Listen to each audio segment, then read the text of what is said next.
All right, hey, this is Operation End Times. I want to just keep this rolling.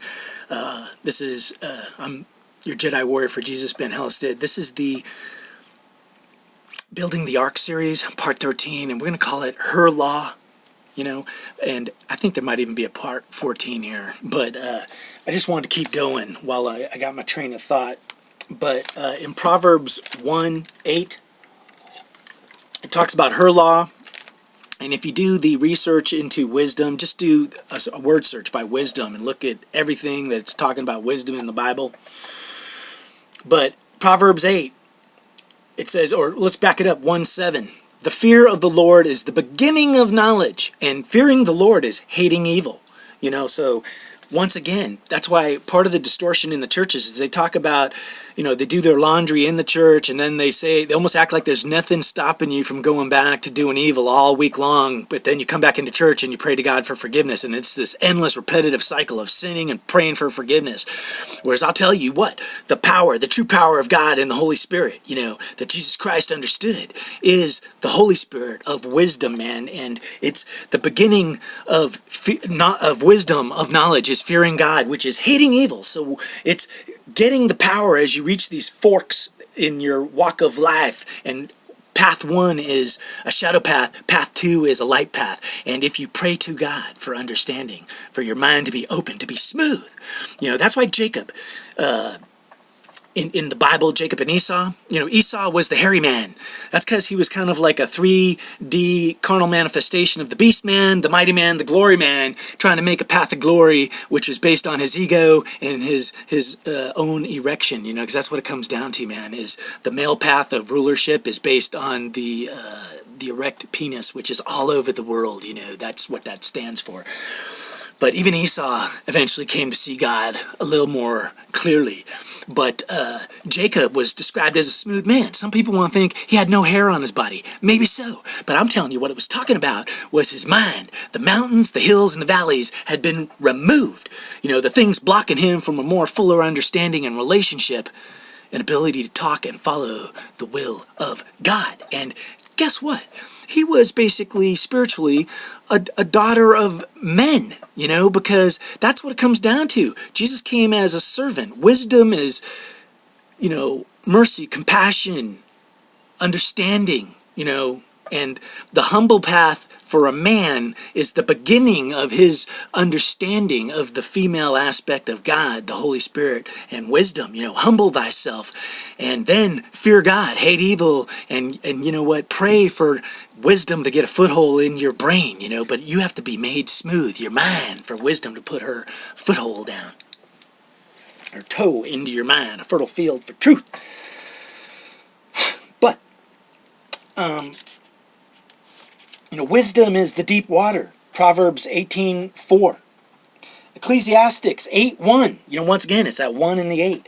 Wisdom makes a man's face shine. Moses' face was shining. So I'll tell you what, all of us, we constantly can be talking either to a Satan, David talked to it, Moses did, and that's where you gotta have discerning. That's why you need wisdom, man. Wisdom is what opens up your eyes, especially when you're having that male ego bullshit thrown at you. Now, from the beginning of time, three-dimensional existence on this planet, the male ego has asserted itself and claimed dominion. What I'm going to tell you is a ruler could be a queen on earth is a good thing. In Isaiah 47, it talks about the daughter of Babylon. And, maybe she eventually went dark, and that's why they use the terms of, like, the whore of Babylon. But, the male ego, the 10 Commandments, the lawgiver that has no mercy, where you stone a man for collecting twigs, where they were trying to stone the harlot in the days of Jesus. And Jesus said, he who has no sin cast the first stone. And guess what? They could not stone the harlot, So once again, it's where your mind's at, If you're one of those people, where you're saying, hey, you're a Pharisee, where you're demanding judgment, that's a dark form, not only for a male, but for a female. In the female spiritual world, it's Diana. She was the 7th daughter of Jacob and Leah. and her name means judgment. And, you know, there's this really dark story, you know, involving Dinah, because a guy by the name of Shechem and his father Hamor, which means ass and redness, you know, but Shechem means he could bear the load, you know, which means he was actually a daughter of man, you know, because he was a humbled guy and he was bearing a load, which is what women do. They bear the load, you know, they're bent over, you know, from the dominion of man.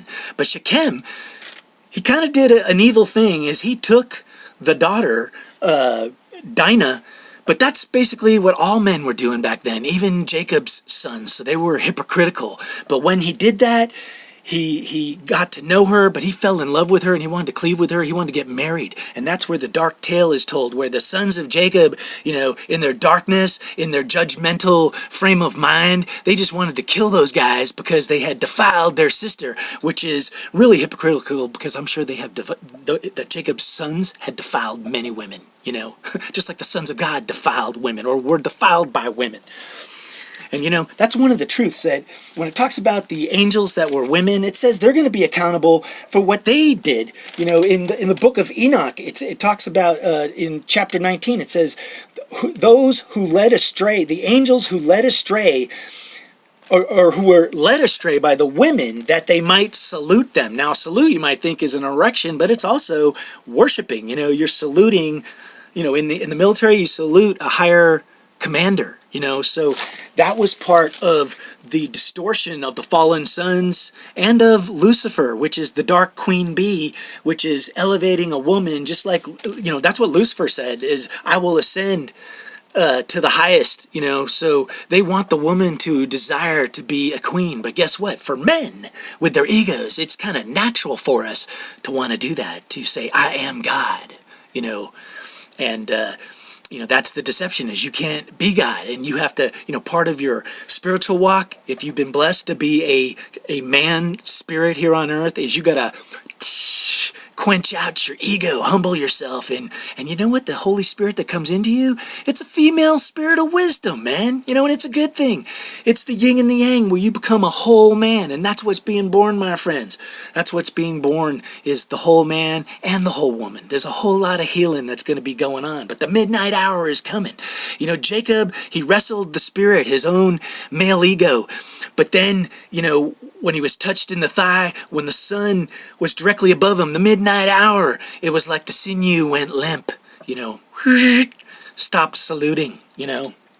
And that's kind of what's going on here, is even the male ego is going to be humbled or healed, however it unfolds, but the desire, you know, which is woman. In the book of Enoch, it says that God created woman to be the death of man, Adam, because Adam, the single guy at the time, was created to be everlasting.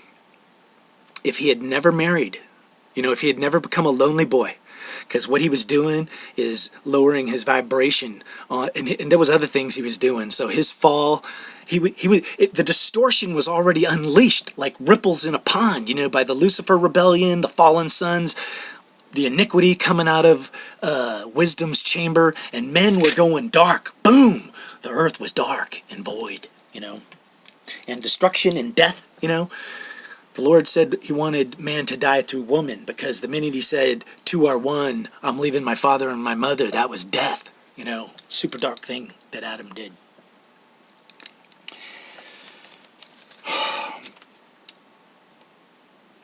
But to get back to that story with Jacob, you know, Shechem and Hamor, they came towards Jacob and his sons, and they said, let us live together in harmony, peace and harmony and love, and let us marry, let Shechem marry Dinah. But they lied to him, the sons of Jacob, because they said, okay, we'll do all that, but you got to get yourself circumcised. And I'm telling you, there's something slightly dark about circumcision, but you know, I'm not going to get bogged down into that.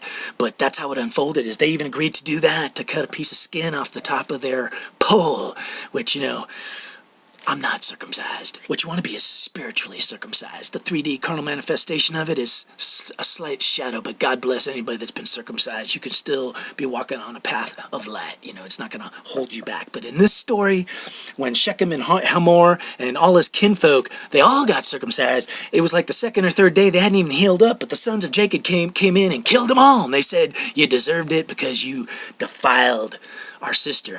But it was the same thing, the same event that was unfolding in the time of Jesus when everybody wanted to stone the harlot, because that's how they were even viewing their sister at the time, as now as a harlot who had been defiled. All of it a dark shadow, my friends. But that's the shadow side of what's been going on since the dawn of mankind, the dominion of man over woman.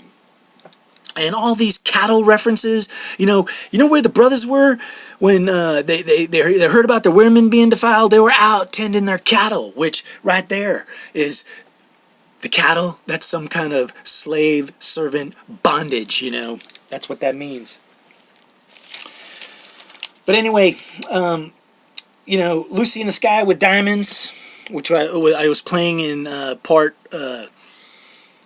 12. You know, Lucifer, Diana, the image that fell from heaven. You know, in Revelations it talks about seeing Satan fall. But it's a false image of both a woman or a man. And it distorted. As that image hit the earth, it created this huge distortion.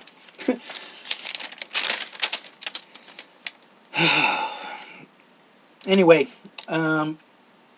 it says Proverbs 18:1, you know, through desire, man was separated.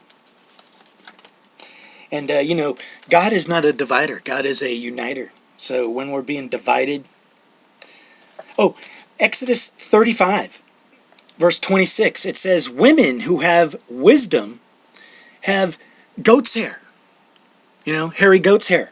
So once again, that's that imagery of cattle, goats, sheep, you know. So these animals on the ark, I'm telling you, were men and women that had the wisdom to hear God and get through the door, you know. There was a guy in Exodus 35, in Exodus 31, Bezaleel.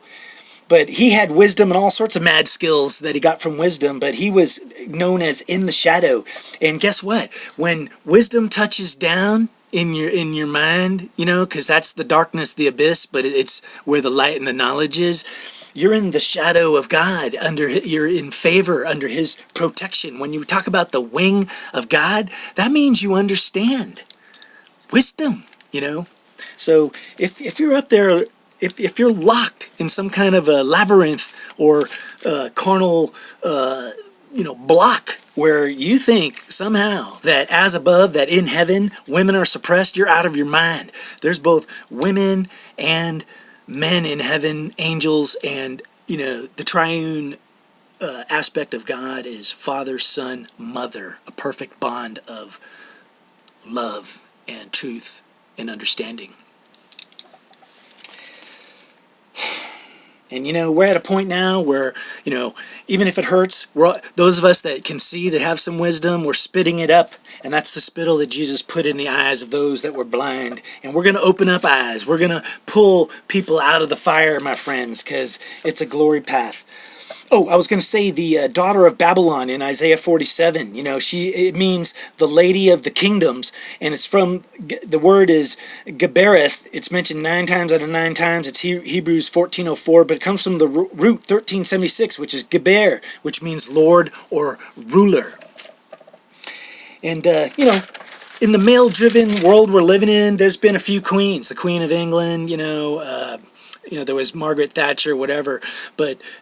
You know, there's been both light and dark kings and queens, and there's been, you know, it's been in that whole mix. But the cover-up, you know, is twofold. You know, on the male side, it's like, you know, ever since I was born as a man, you know, they expect you to act like a man, which is the mighty man walk, the shedder of blood, the fighter, you know, Valhalla, you know.